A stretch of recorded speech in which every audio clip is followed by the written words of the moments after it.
Welcome back to Venus Improbable Dream. We're encroaching to double digits now. I'm just about to open my mouth to say goodbye to Mum, wherever she may be, when she appears in the doorway as though my intentions had summoned her. Hello, I can't help but notice that she's wearing a strange expression I can't describe, which contains both excitement and concern. I know you're about to head off, Kakeru, but I've just got a call from the school. Ah, festival. Why did you not tell your mum and dad about this? Why do I not like the sound of this? I feel like any time my parents and teachers talk to each other, a nightmare ensues. However, there's something about her demeanour that seems to suggest it's a little different this time. They've just told me that families of students performing the end of year festival next week are given priority access to the ticket sales and asked if I want to book any. Oh crap, I've become so wrapped up in throwing myself into practice trying to keep a level head about performance that I totally forgotten if and when I was going to tell my parents about it. Her expression is full of questions and I squirm somewhat guiltily under her gaze, feeling bad for having not told her and dad myself. Are you doing something at the festival, Kakeru? Her voice is strongly flecked with disbelief, as though she thinks that the school's got it wrong. But there's also a hint of optimism there too, in a sort of too good to be true way. It takes me a moment to reply out of nerves. Yeah, well, I'm trying to. Technically, that's the most honest answer I can give. I'm not any more sure than she is about whether I actually managed to make it to the stage or not, but I'm aiming to. And that's the only thing that I can claim with certainty. She almost doesn't know how to react, and in a way I don't blame her. Is this with the music club? Yeah, we're playing a piece I've been practicing loads. But why haven't you told Mum and Dad about it? You're so irresponsible for doing that. Well, as much as I can during school hours, she seems to take a moment to process what I was saying, and then her face lights up with a shocked smile. That's wonderful, Kakeru. I'm so pleased that you've been working towards something. But why didn't you tell Mom sooner? I appreciate her words, but the fact that I'm still terrified of the performance kind of mutes the players in feeling. I specifically didn't tell her and Dad about this because I didn't want them to get their hopes up. But it's just more important to inform them when you plan on doing something, you know? Plan on doing something. Only for me to let them tell you. That's not the point. I don't know if I'll manage it. It sounds awfully pathetic as I say it, but I guess I need to put it out there. A blanky disclaimer to warn her that it might not actually happen. Mum's smile, fades somewhat, and she seems to contemplate something. I feel as though I'm about to get chided for being pessimistic, but then she grows somewhat gentle in the way she looks at me. Honestly, Kakeru, the fact that you're even joining in with the preparations is fantastic. I never thought I'd hear you say that you're working towards a performance. This is so promising for you. Her voice grows a little high with excitement, and I wince at just how much I know she must want me to go through with the concert. I feel you're taking great steps by just aiming to participate, and if you don't, then it's not the end of the world. If you do manage it, though, is it alright if your father and I buy tickets to come and see you? There's nothing that makes us prouder. Exactly. This whole conversation is sending shockwaves through me. But I have to concede that if I'm really going to give a performance, then there's no doubt that I want my parents to see it. Exactly. You want your parents to see it. But why didn't you tell them sooner? If it's going to redeem me as a functional person in their eyes, then they can have it. Come on. Yeah, that's okay. Please include them in your life a little bit, Kakeru. It's not just Haruko and her parents and the boys at the music club. She brightens again, seeming to be attempting to cool forgettiness that's bubbling under the surface. Great, I'll buy 2 tickets today. I nod in response, and she straightens up as if she's about to leave the room. I'm not entirely sure how I feel about the fact that my parents are now set on attending the festival. It puts extra pressure on me that I'd be trying to avoid. But it's not about that at all. It's just informing them that you're doing something like this. Like, you should tell them as soon as you think of something. My mum hovers in the doorway eyeing me with concern, and I realise she's probably read the emotions on my face. Despite the fact that we've been kind of strangled for a long time, she still knows me pretty well, I guess. Of course she does, she's your mother. Kakeru, I know you aren't confident about this, but I want you to know that your father and I will always be proud of you, no matter what happens. You've always done so many brilliant things in the past couple of months. You made friends, you've joined a club, you're doing a good job. The most important thing is that you're enjoying yourself. We've noticed that you seem a little happier nowadays, and if that's the club's influence, then that's wonderful. If you'd like to give performing a shot, just trust yourself and go for it, Kakeru. I don't expect a sudden pep talk, and I don't know what to say in response. I linger awkwardly in the middle of the room, writing her words through my mind and trying to get my thoughts in order. Before I can reply, she continues. I just know you can do it if you put your mind to it, but if you're not ready, that's okay too. It's pretty considerate of her to say this, to be willing to accept me even if You're not letting her down! It's something I really appreciate, and feel as though I almost don't deserve it. Of course you deserve it!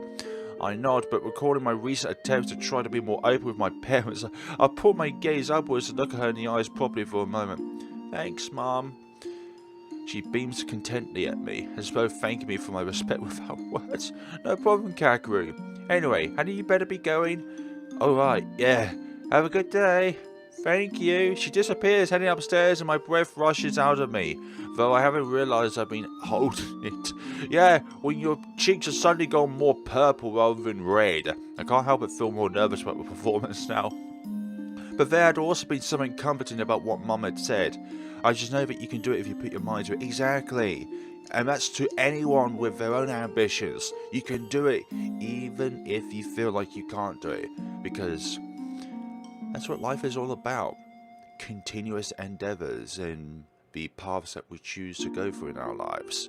But also getting through obstacles in which we don't choose but just comes in our way anyways. In a way, that's why I've been hanging my hopes on the past few weeks. The idea that I just keep putting my head down into practices. I'll be able to ignore the real reason that I'm scared. Just reminding myself of the mental image or stage lights on my condition makes me shudder. I can't let myself think about that now. It'll throw off all of my progress. Don't think about that. However, I guess what Mum had said has been in reference to that too, as well as just the general nerves that come with performing. To be honest, there might have even been the entirety of what she'd meant. I just know you can ignore your fears about your condition if you put your mind to it. Perhaps there had been the real meaning behind it, if that's the case. Look, unless you're a doctor or something like that, how are you always going to be able to pronounce that word? One begins with H and ends with A, for goodness sakes. Well, I sincerely hope that she's right. Putting myself back into the moment, I make for the door, but before I can get very far, my phone jingles for attention. Hey, would you like to meet up for lunch today? Ah, a lunchtime chat. Not had one of those for a little while. Sure. Your spot or mine? Hi, Haruka. She turns toward my voice, visibly appreciating my signal. Hi, Kakeru. You ready to go? Yeah, I didn't mean to voice crack there. I let Haruka choose our lunch spot this morning, and she'd asked to eat at my regular bench. Okay. We open our lunchbox and start eating amidst another one of our comfortable silences. Haruka seems to go off into something of a daydream. Yeah, the last time we was here, we only had one pair of chopsticks. Hopefully it's not the same this time around. And I absent-mindedly watch a group of boys kick a football around on the field closest to the main school building. A few minutes go by and Haruka remains quiet, despite the fact that we're often content to relax without speaking constantly. She's usually broken the silence by now. Without having to attempt to conceal it, I glance at her curiously. She looks pensive as she is, in a way that suggests to me that there might be something on her mind. Hoping to either find out what's bothering her or maybe distract her from it, I awkwardly speak up. So, are you feeling any better about the festival? Recalling our conversation yesterday, I'm hoping so. She had seemed a little peppy after we talked about it, especially after... oh yeah. We went all out and declared our best friend status, didn't we? How cheesy. We must have sounded like we were in some sort of lame manga or anime or something. Still, I'm glad that Haruka likes me enough to consider me as much of a friend as I do. Best friend, I should say. In response to my question, she lowers her chopsticks and turns to... Okay, that removes one possibility of not having two pairs of chopsticks. And turns her head slightly, her expression shifting between several things, one after another. I was a little, last night, but then... My parents got a phone call this morning telling them that the priority ticket sales for the festival were open. Well, this is a flashback to our parents as well. I guess everyone who's in any of the participating clubs will have had a call home. Mine did too. She nods slowly but doesn't continue, seeming wrapped up in her thoughts. My mom talked to me about it before I came to school. It wasn't so bad, but it kind of made me extra nervous too, in a way. She nods again but more vigorously, seeming to empathize. My parents have been mentioning it since just after we went to the concert. They're really nice about it, but we've done this for years now, so I'm pretty sure they've already accepted the idea that I'm not going to do it. Damn, that's rough. Haruka hasn't given up yet, but her parents must be bracing themselves for disappointment. Again, in advance. And it's not disappointment. To the child, in this case, it must feel like disappointment because they feel like they've let them down. But you committed to something, and if you decided that it's not for you, then what you worked up for isn't the end of the world. It's the journey that matters as much as the destination. It makes sense given what's happened in the past, but it can't feel good for Haruka to know that they're essentially expecting nothing of her every time. Are they going to buy tickets? Might not getting theirs today. Knowing how excited Mum had been, she probably called the school back and booked them before I even made it halfway there. Yeah, when Kakeru was leaving the door, Mum was putting in the numbers to contact school. Haruka fiddles with her chopsticks, looking disheartened. I'm not sure. They don't usually. Poor Haruka. She turns back to her meal as if to attempt to distract herself from her worries, and I'm left unsure of what to say. I want to cheer her up, but this isn't the kind of situation that you can just brush under the carpet and dismay easily with a single comment or joke. Not that it has so much to do with the goal that she's repeatedly working towards for years. To my shame, I also grow quiet, trying to think of anything that might make her feel better, but coming up pretty short. I feel as though I've said everything I'm capable of coming up with already, having consulted her after the festival yesterday. I wish I was better with words. After a minute or so, during which we both simply sit and eat, I realised that the only thing I could really offer up is my friendship, the thing we'd ended up focusing on last time we'd spoken about this. Clearing my throat awkwardly, I pipe up. I guess it's good that we still got each other, right? She looks up from her lunch, waiting for me to embellish. We can keep each other motivated. It's like we keep saying, but both of us need to work hard and do everything. We cannot give up. Doing it together side by side, even if it's not playing the same piece, gives us some kind of consolation, right? Haruka takes in my words and then begins to smile a little. Yeah, we can. She goes back to her food once more, but the air feels a little lighter, which is nice in a way. I'm not sure how much I really did there, but perhaps a small reminder of our promise to keep supporting each other is all she needed. Very good, I think that's our last group run for today, but I do think it's coming together well. Keeping up this pace will be great at the festival. He beams at the group as a whole before dismissing us with free practice, and we all begin to rearrange ourselves into our preferred subgroups. As usual by now, the four groups I practice with. Oh my god, there's not enough time for that. I practice with assembles themselves around me, dragging their belongings over. Yeah, let me just pick up my piano and just go to them instead. Kuda Sensei seems to think we're doing alright, doesn't he? There's a hum of collective agreement, and then another boy speaks up. To be honest, I think we're fine. And the G-string is a bit easier than some of the festival pieces we've done before, so we've got nothing to worry about. Yeah, try selling that to the people who have not had any experience with performing on stage, for goodness sakes. For a moment I feel a little guilty considering it was pretty much because of me that Kuda Sensei lobbied us to choose a more simple piece. But it's not the complexity that matters, it's the performance at the end of the day. Since that's the case, I really hope that I'm living up to expectation and playing my part well in the piece. I hate to be the one bringing the team down when they're all settled for an easier piece to begin with. As I contemplate the boys, I'm reminded that they're pretty diplomatic when it comes to talking about other people. Charlie wants to give their opinion of my own contribution. I jump into the conversation. What do you think of my playing? Am I okay? I'm instantly met with relaxed grins. Oh yeah, you're fine, Kakeru. Yeah, your parts sound good. It's nice to have piano back in the group, right? He addresses the other two boys who have been in the club for several years, and they all agree heartily, starting to reminisce about the old pianist and how he'd left the music club to focus on his studies. They'd only been without him for a few months before I came along, but it seemed to have dampened the whole group's spirits for a while.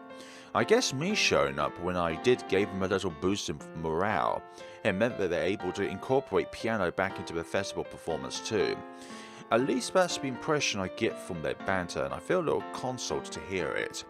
Maybe I'm contributing something good after all. You are! You are without you realising it and putting my weight the way I want to be. Anyway, shall we get going? From the top. Kakeru, hi. Your group session sounded like it went well. Haruka says it to me as I'm still closing the door. Turning around to regard her, I see that she seems relatively busy-like, flute in hand and somewhat eager to get things underway. It seems as though she's perked up somewhat since her patch of worry a couple of days ago, and I'm glad to see it. Yeah, it was okay. I think I'm doing alright. That's great. Can I hear it properly? Sure. Looks like we're going first today. Wanted to appease her and her enthusiasm, I head over to the piano, getting myself ready, and then give her a solo rendition of the G string. Injected as much feeling into it as I can. I have never said the combination of the words G string than more than I have in this game than I have in my life, for goodness sakes. I know it's the name of the song, for goodness sakes. They're both different connotations. When I'm finished, she seems pleased with my playing. You really are doing well. That sounded nice. Thanks. Do you want to play it again? I could read the sheet music along with you if you like, and make sure you're following performance directions properly. But how can we play it if we don't know the music sheet itself, if we can't read it? Memorizing the notes? Okay. I'm about to agree, but then realise I should let her have at least one run through of Venus with me. Before we start focusing on my piece, I don't want to hog the attention. Nah, that's okay. You played Venus a couple of times, so then we can come back to mine afterwards. Alright. I personally would have done Haruka's suggestion so that we could just concentrate on one song at a time, rather than going back and forth. She turns away from me, consulting the braille in front of her for a moment, and then raises her flute to her mouth. After taking a deep breath, she begins to play, and I try to analyse what I'm hearing, in order to give her some helpful feedback. She delivers the first few bars well, though she's putting a little more vibrato into her notes than usual. Perhaps that's in the sheet music, I don't know. However, the longer she plays, the more her breath seems to waver, leading me to grow unsure. She takes another gasp of air, blowing into the mouthpiece and summoning more notes, but if anything, they seem to grow weaker, her breath faltering airily. At first I figured that she's just either nervous or a little out of breath today, but then she stops playing, lowering her flute slightly and stands there completely still, like a statue. Haruka? Oh gosh. She doesn't respond, her whole body quivering slightly, and then she crumbles, bursting into tears all of a sudden, and I'm immediately struck with a sense of panic, not knowing what's going on or what to do. Without warning, she collapses onto the chair behind her, and I jump slightly as she crashes down. Thank God it had been there, otherwise she would have fallen to the floor. Startled into action, I rush over to her side, not knowing how to help her, but wanting to regardless. Crouching down beside the chair, I watch as her eyes move to follow the sound of my approach, shimmering with tears. Haruka, what's wrong?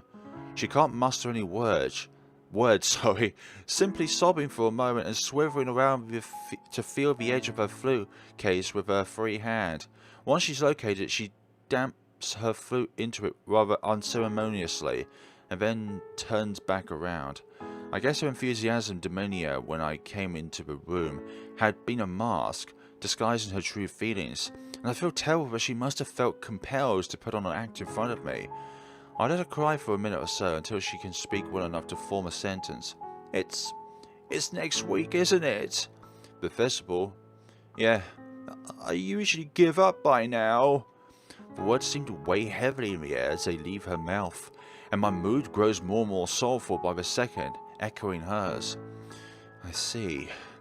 I guess by this point last year, and perhaps for years before that too, she had to tell Kudo-sensei that she was pulling out of the festival.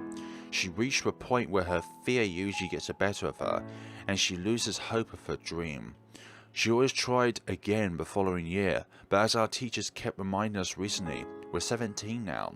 There's only one more year left before we graduate. One last chance after this.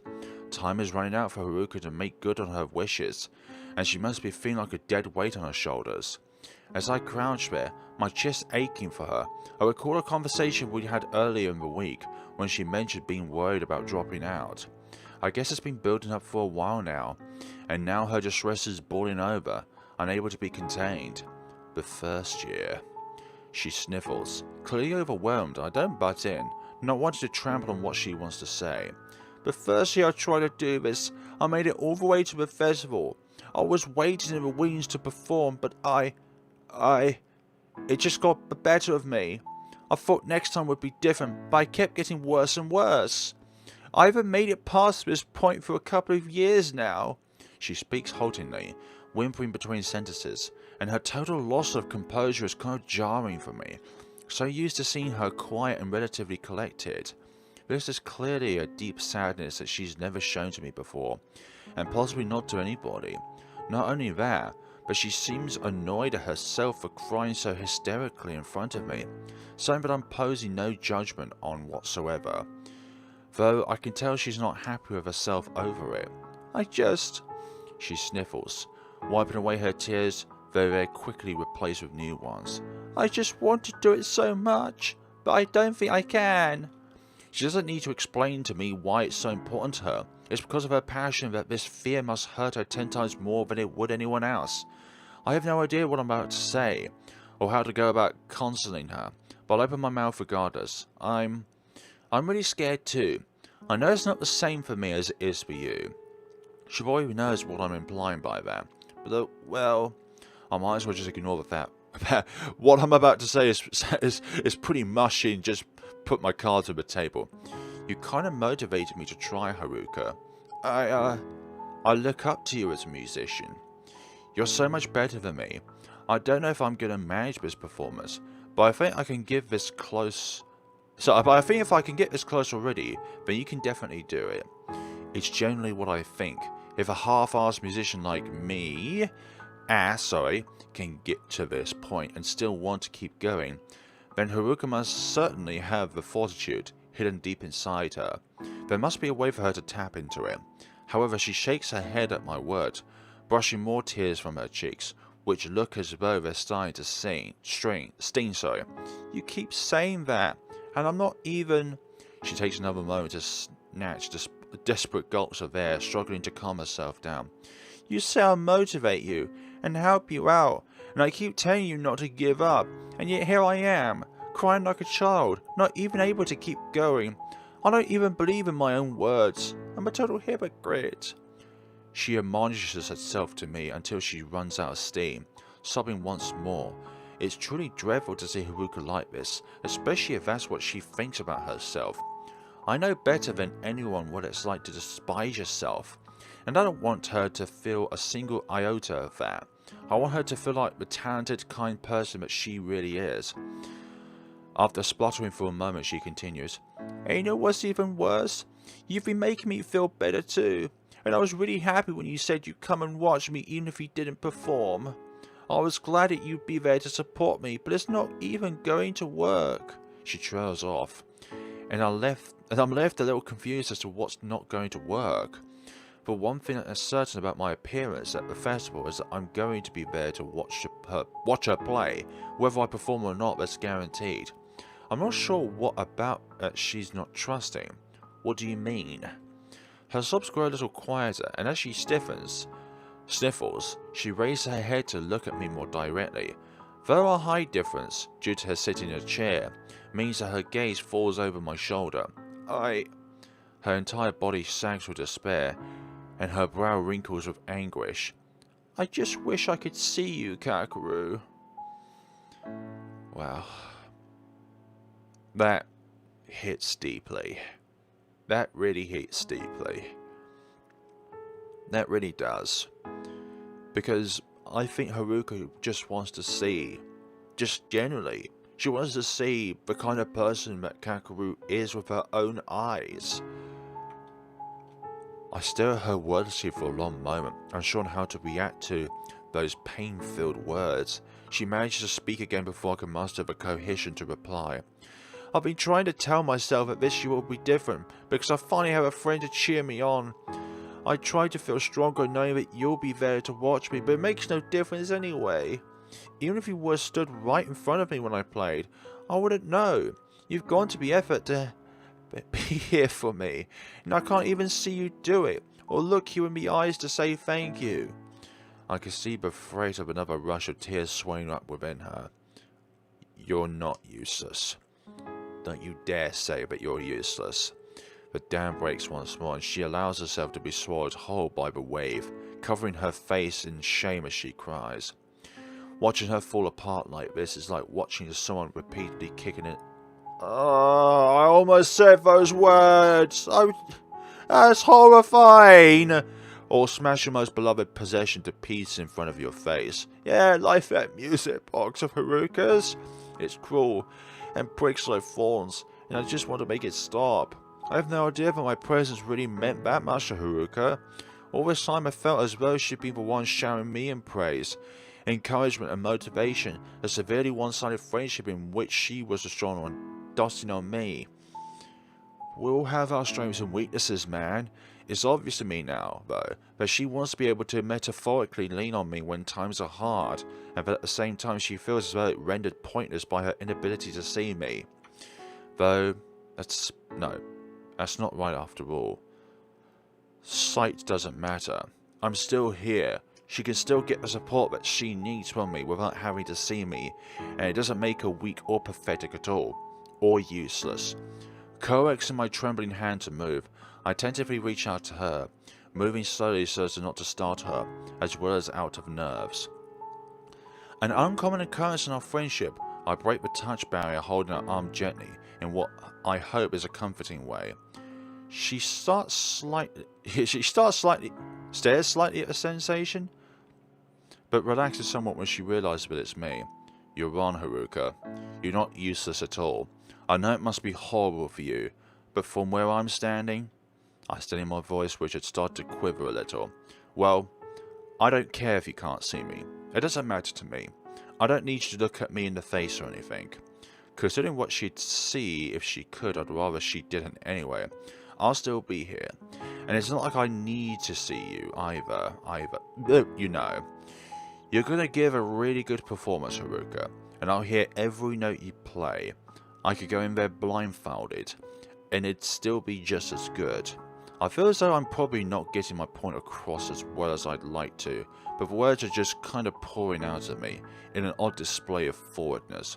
What I mean is, I'm not going anywhere. Even if you can't see me, I'll find a way to let you know that I'm there. I promise. When I stop speaking, the room grows suddenly hushed, and I realize it's because Haruka has already almost completely stopped whimpering. She breathes unsteadily but quietly, contemplating me for a moment, her eyes still askew from my face. The bell rings shyly in the hallway, announcing that our time is up, and we both jump slightly in place at that sound. I don't remove my hand from her arm. It must be time to go home, but this conversation is nowhere near over. As the silence washes over us again, Haruka unfolds her hands, her face streaked with tears tracks, and slowly touches my wrist, her slender fingers coming around it gently. You mean that? Yeah. We can keep going together, if that's what you want. I have basically no experience with being a good friend to someone. Hey! Haruka is saying you're being a good friend, in her own way, but I'll still support Haruka as she keeps striving towards her dream. If she feels as though she can continue, well, I'll wait for her to continue with bated breath, sincerely hoping that she won't give up. I think I can keep trying then. I let out a breath, so relieved to hear her say this as she mutters a faint smile through her tears. If you say that you'll be there, then I'll trust you, and I'll be there for you too. I'll listen to your performance. We did promise, didn't we? Yeah, we did. I won't break it as long as you don't. Okay, I won't. Blissfully, the dense atmosphere begins to lift, and Haruka's spirits seem to raise a little with it. Despite the fact that she's still a total mess, it seems like she's been generally comforted by what I've said. I can only thank whatever benevolent, possibly non-existent deity had intervened and made these somewhat competent words come out of my dumb mouth. As long as her resilience has returned to her somewhat, then I don't care how it happened. Let's keep going then, shall we? Her hand squeezes my wrist slightly. I'll do my best not to give up. Revealing the fear of her sadness drawing away, I nod, knowing that she'll be able to sense it this time, feeling the movement of my head through my body. Me too. Her smile grows a little wider, and now that her awful breakdown has passed, the two of us take a moment to just breathe and let go of our high emotions. There had been a pretty intense conversation. Eventually I become aware of the present moment once more, and as much as I don't want to disturb the peace we finally found, it's about time we got out of here. The bell went a while ago. Her eyebrows shoot up as though she'd totally forgotten where she was for a second. Alright, we better leave. Indeed, we withdraw from each other's grasp a little bashfully, and then I stand up and give her space to do the same. My legs scream with blood loss after having been crouched for so long, but it'll calm down in a minute. We put our things away, and since I hardly have anything to do in that respect, yeah, the joys of having a piano, I mainly wait for Haruka, hoping for amusement that Kudo-sensei hasn't gone home and locked us in for the night. Once she has everything together, we head out into the eerily quiet hall. That is going to be a worry. Oh, we're out, cool.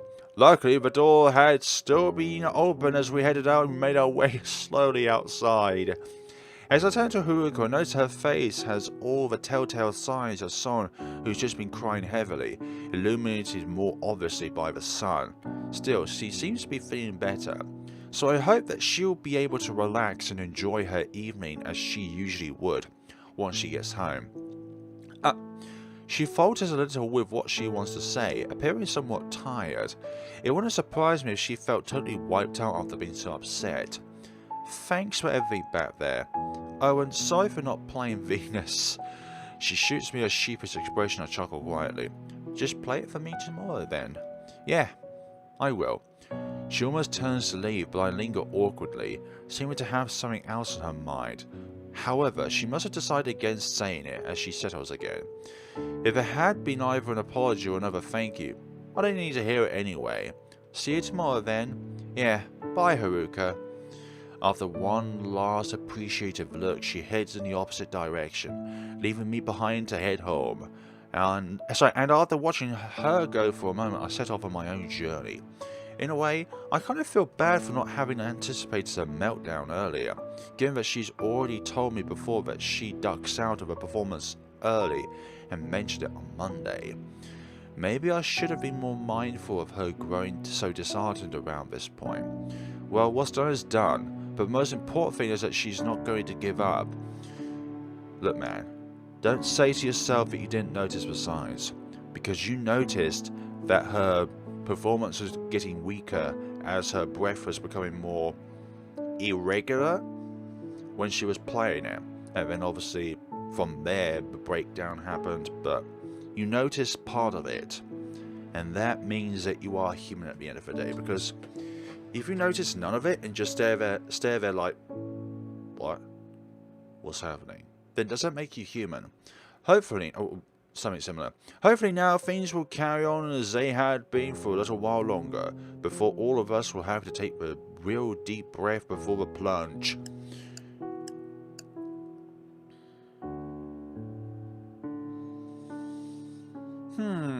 Concerning their eyes.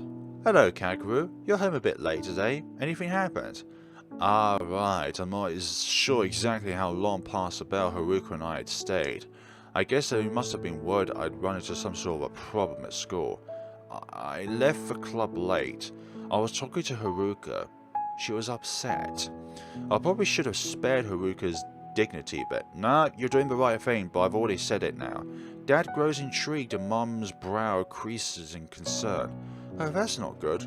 What was she upset about? Not wanting to sell Haruka out on her insecurities, but also wanting to be honest, I decided to give them the very basic outline of what happened. She was scared about the festival. We talked a lot about it, but I think she feels better afterwards. Oh, I see. Do you think she's still going to go through with it? I can't answer that for sure, but she seems to be ready to get back on the horse, as it were, for now. Maybe. She said she'll keep trying. Well, it seems like you were a good friend to her, if you made her feel that way. Indeed, because last year, the previous year, you wasn't there for her. She eyes me with admiration. I shrink away from it slightly, feeling both embarrassed and You're not unworthy! It's okay to feel embarrassed, but not unworthy. I shrug awkwardly in response and go to head upstairs. However, before I can get very far, Dad's voice calls back to me. I think you should give yourself more credit, son. Exactly. I turn back around regarding his warm smile. You're really coming on, you know. Joining clubs, hanging out, learning about lovely girls. Okay, you have to phrase it like that. I mean, he's not wrong, but you don't have to phrase it like that. Letting that lovely girl a shoulder cry on. Yeah, that's a good person right there. I feel slightly embarrassed, but I'm also pretty flattered by what he said. I always felt like Dad would never find anything that redeeming about me, considering how delicate I am. I'm not one of the boys or anything like that. Still, he gazes at me with a satisfied grin, and realizing that I should take the compliment, I allow myself to enjoy it, just a little.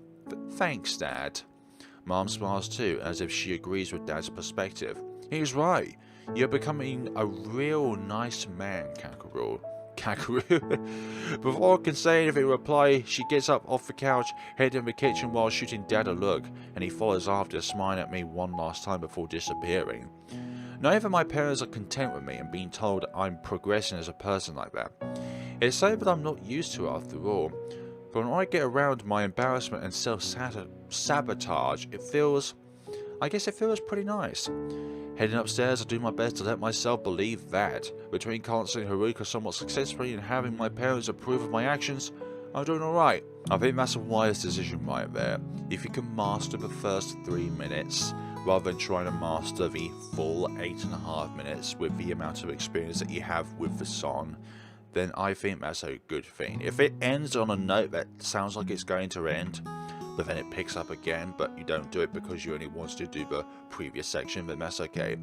The festival doesn't have any restrictions when it comes to the length of the pieces that we can play, but it is a good idea to keep it relatively snappy. Also, I get a feeling that Haruka would rather not stand on stage, shaking like a leaf, for 8.5 minutes for her first ever public performance. Our group piece comes in at 4 minutes long, and I wouldn't want to be in the public eye any longer than that. 4 minutes seems agonizing enough, and those 4 minutes will seem like an eternity. As we left school, the air had become dense with the giddy anticipation for the weekend that comes with each Friday, radiating off every student. The fact the festival was next week had definitely added to it too, as there had been an extra feeling of nervous energy in the atmosphere.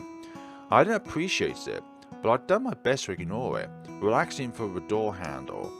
Reaching for the door handle, sorry, I was looking at the next sentence. I let myself into the house, hoping to be able to just relax and forget about it for now. Are you sure, though? Speaking of getting it off our chest, it's now coming back to our chest. Hello, Kakeru. Next week, I realise he's referring to the festival and nod. At the sound of his words, Mom pops her head out of the kitchen door with a smile.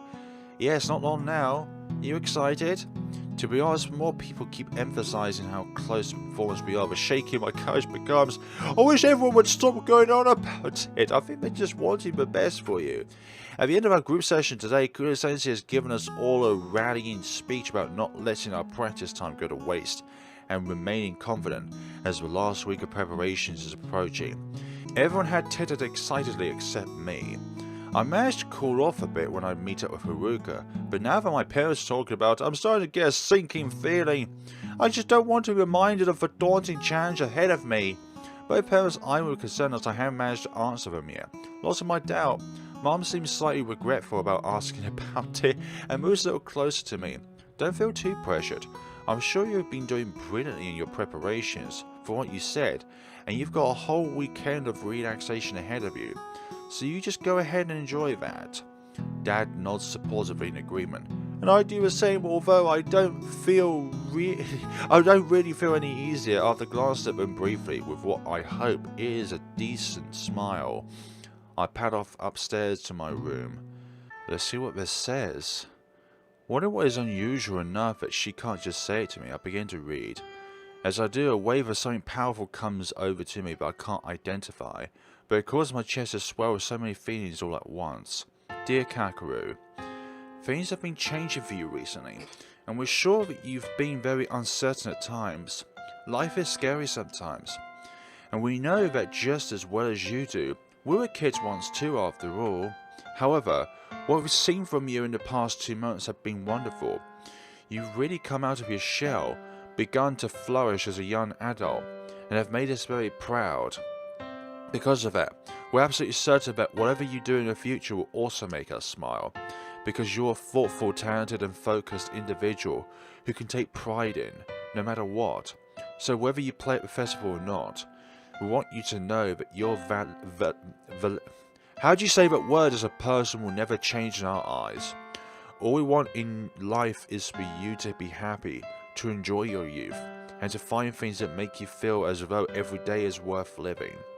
Reach for your dreams, Kakeru, whether they be playing music on stage, or simply going to school with a smile on your face, and laughing with your friends, as you deserve to do, as a carefree young soul. And please remember one thing above everything else. We'll always be proud to call you our son, and no matter what you do, we'll always be over your shoulder, watching your aberration and celebrating your every success. All our love, Mum and Dad. Wow. It seems to take a while, but once I stop reading from the sheer weight of what I've just read, my eyes begin to prick with tears. Alone in my room, with no one else to see it, I let them fall. This is the most touching thing my parents have ever done for me. I know that they still cared for me, despite all my issues and drawbacks, but I never realised they felt this strongly about me. Of course they do. It's easy to assume that you're a disappointment in circumstances like mine, and that even if your parents accept you, there'll always be some bone of contention, some overarching flaw that prevents you from ever truly becoming something great in their eyes. I feel that all too well. Reading their honest feelings on paper, I realise now that I was wrong about that. My parents love me, like really, really love me, even though I've been a total emotional and social basket case for almost the entire duration of my life. I've pushed the two of them away, neglected them and shut the door in their faces, when all they ever wanted to do is help me. And apparently they still love me anyway. What have I done to deserve such kindness? That got me. I sit there for quite a while, tears trickling down my cheeks, and my throat tight with bursting emotions, holding the note in my hands and rereading it over and over again. I guess in their eyes I haven't screwed anything up at all. Have I? I'm not a monster, or a freak, or a loser, or a failure. I'm just Kakeru, exactly. The same son that made them smile back when I was a child. That little boy, whose image I cling to with envy. He never left. I might not be able to feel it like that kid anymore. My parents have never stopped seeing him in me. They're amazing. The best parents I could possibly ask for, and I should really say thank you, or at least do something to return some of their love to them. Placing their note onto the desk and grabbing a bunch of tissues in an attempt to try to make my face look like less of a mess, I pull myself together and creep out of my room, slowly descending the stairs. The noises I hear tell me that Mum's back in the kitchen but peering around. I don't see Dad anywhere. He must be in their... Maybe he's in their room or the bathroom. As I'm hovering in place timidly, Mum noticed me out of the corner of her eye as she turns to take the pan off the stove. Are you alright, Kakeru? She fuses for a moment, draining whatever had been inside the pan and turning the heat off, before drying her hands and coming out of the kitchen to gaze at me inquiringly. The words of the note she and Dad had written still go running through my mind. I know that's not on the screen. I met her eyes as I struggled with what I could possibly say to thank her for being such a selfless, caring parent. I feel as though my tongue won't work properly and I stammer awkwardly as she continues to regard me with patience, waiting for me to find the courage to come out with what I want to say. As I look at her, my emotions whirling inside me like a vortex. I slowly stop trying to talk, realizing there's actually one thing I want to do that will hopefully speak louder than words. She asked me to consider fighting the antisocial instincts I've been built up to such a dreadful perfection over the years. I forced my limbs to move and close the gap between us. Wow. I've already cried, don't make me cry again. For the first time in so long, I can't remember, I wrap my arms around her in a hug. It feels incredibly alien for me to be doing this, but I squash my insecurities, protest and just let myself do it. My arm grows wood in my arms, freezing for a moment as though she can barely believe what's happening, and then as if in a slow motion she gingerly puts her own arms around me in response. Oh, Kakeru? A huge shift seems to take place in her body as she holds me tighter, leaning into me and sighing heavily. I wonder how long she's been hoping that this would happen again. Did she ever start to believe that the day would never come? As we stand there in the embrace, something else becomes suddenly apparent to me. When did my mum get so small? Wow, because it's the last time you hugged her was when you were so smaller.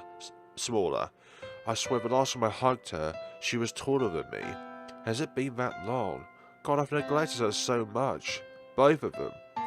Mom turns her head a little, probably to reduce the muffling of her face being against my shoulder. When she speaks, her voice withers with emotion. I love you so much, Kakeru. Before I can stop myself, I start to cry again, overcome with feelings. Though I manage to speak out with a couple of words. You too, Mom. The two of us continue to hold each other, as though we've been separated for a decade, and then I become aware of footsteps coming down the staircase. Evidently having seen Dad approaching over my shoulder, Mum withdraws slowly, her face streaked with tears. Wow. She takes a moment to look up at me, smiling sheepishly at the state of us both, and rubs my arm before she's stepping back so I can turn to face my dad. I'm embarrassed about crying in front of the pair of them, but in a way, I don't think that really matters anymore. Come on then, let's get this mushy stuff over with. He reaches towards me with a grin, and Mum splutters out with a laugh at his silliness. I snort slightly in amusement myself, sort of grateful for him, lighting the moment slightly, and let myself sink to his embrace. It's a typical man's hug, and he slaps me with force several times on the back, as well as asserting dominance in a comedic way. Both parents giggle, and though I've been battered, I can't help but smile anyway. After a moment, we both withdraw, and as I gaze between the pair of them, I realise that this has cleared the air between us all considerably. I know that my parents love me, and now they know that I love them too. Even if I am about as affectionate and eloquently expressing my love as a toast. I was going to say a statue, but okay. You're going to be alright, son. Everything's just fine between us. Understood? Yeah.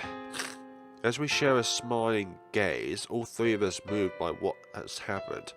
I truly relish the looks of relief and elation on my parents' face, and it bolsters my self-esteem just a little, knowing that they smile because of me. The evening passes quietly. I've just finished my homework, and as soon as I close my books and put them aside, my gaze falls onto the note my parents had written me once more. A small smile automatically spreads across my face.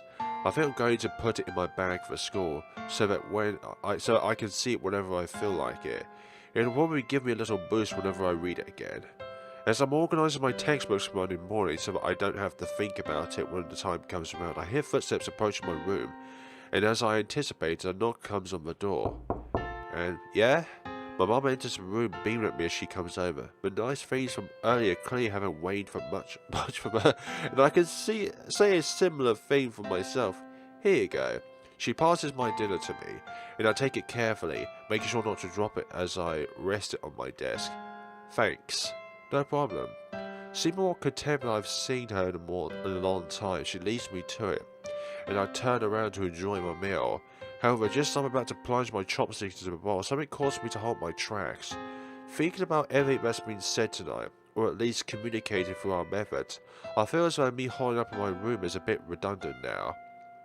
Do I really need to hide from my parents this much, now that we've begun to re-establish our family bond? It doesn't seem right to me. It feels as disrespectful as it probably has been all this time, only I hadn't had the morality to acknowledge it before. I feel like I should do something. Regarding my food with an odd combination of guilt and determination, I pick up the bowl and elbow my door open, exiting into the hallway and down the stairs. And into the kitchen. Hey, it's the same. Is it the same? No, it is the same. I was just thinking, why is this the same as Haruka's place? I remember this is one that spawned first. I peek into the dining room, spying the scene that Mom and Dad must see every day. The two of them sit at one end of the table, eating their meals in relative quiet, and sharing the occasional bit of chat. They've done this for a long time, living out their evenings, and in fact most of their days as though I don't exist. That's not the case. It must have hurt them a lot to know that their son was still there, but was so adamant about hiding away that they couldn't enjoy even a simple meal with him. That's not fair on them. Shyly, I inch my way into the room, feeling strange about it, as though I'm somewhere I'm not supposed to be. When both of them turn to face me, the familiarity of our earlier moment comes rushing back to me. They're my parents, and they love me. Of course I'm supposed to be here. I place my bowl down in front for a free seat and sit down awkwardly. Hey. There's a moment of silence where everyone seems to hold each other's gaze, and then both my parents break into pleased smiles, seeming to beam excitement and gratitude towards me through their eyes. Dad reaches out to me again, and I'm glad I haven't started eating yet, as if more back slaps are about to happen, then I'll probably end up spitting my food out with the force of his patty. This time he squeezes my shoulder, jostling me slightly with a grin, and then goes back to eating his food. After shooting me a happy smile, Mum does the same, and taking a breath and setting into what might become a new routine for me. I pick up my own chopsticks. The three of us eat together, and by any family standards, it's completely ordinary, uneventful, and it's not that. Yeah, for me and my parents, it's something much different. That last 10 minutes or so, 20 minutes, completely broke me.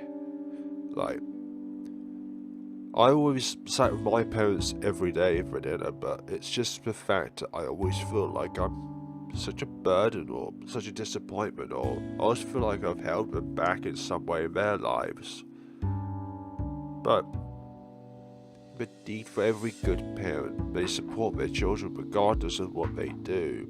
Thank you all so much for watching, guys, and see you all in the next time of Venus Improbable Dream.